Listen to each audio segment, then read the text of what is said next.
legislative session. If it passes the House again in 2022, it will be headed to you, the Vermont voters, for a statewide vote in the general election of November 2022.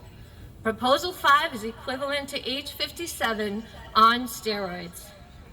Proposal 5 reads as follows. Article 22, entitled Personal Reproductive Liberty. That an individual's right to personal reproductive autonomy is central to the liberty and dignity to determine one's own life course and shall not be denied or infringed unless justified by a compelling state interest achieved by the least restrictive means. So what exactly does Proposal 5 mean? According to repeated testimony by members of Legislative Council and the Attorney General's office, that will be up to the courts to decide. There is absolutely no way to know how far Proposal 5 will extend to secure the right to personal reproductive autonomy. It is not specific to women, it is for all Vermonters. According to proponents and the majority of your legislators, Proposal 5 recognizes this undefined promise of reproductive liberty as a Vermont value.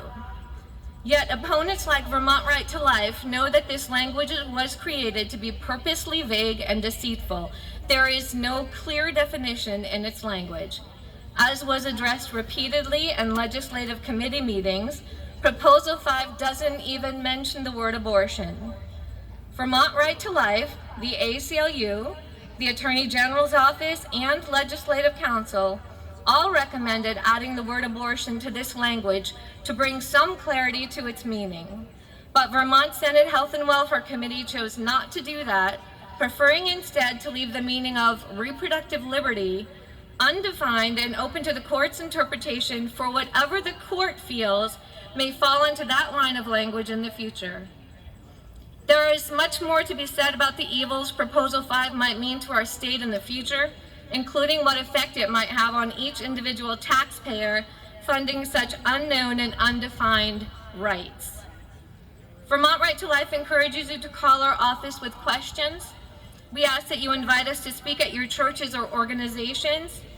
Please attend the required House public hearing, be seen, and let your voices be heard.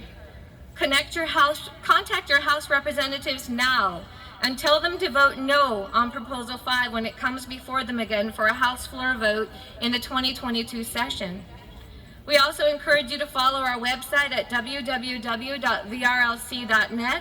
and our Vermont Right to Life Facebook page to learn more as Proposal 5 moves forward through this process.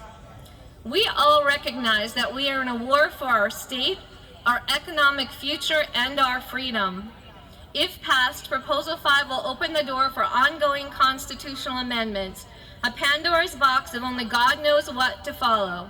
We must stop this from happening now. Vermont Right to Life will be hosting a 2021 Life Symposium to address the dangers of enshrining the language of Proposal 5 into our Vermont State Constitution. If you're interested in learning more about this critical issue and would like to register to attend, please see me for a brochure and registration form. Call our office or go to www.vrlc.net to register online. Thank you. I did leave some information at the table. I have business cards. You can find me for business cards. I left a Life Symposium registration and information form down there, and also a information sheet on the dangers of Proposal 5 with some expert testimony included. So please help yourself to that, and I will be here for the afternoon if you have any questions. Thank you.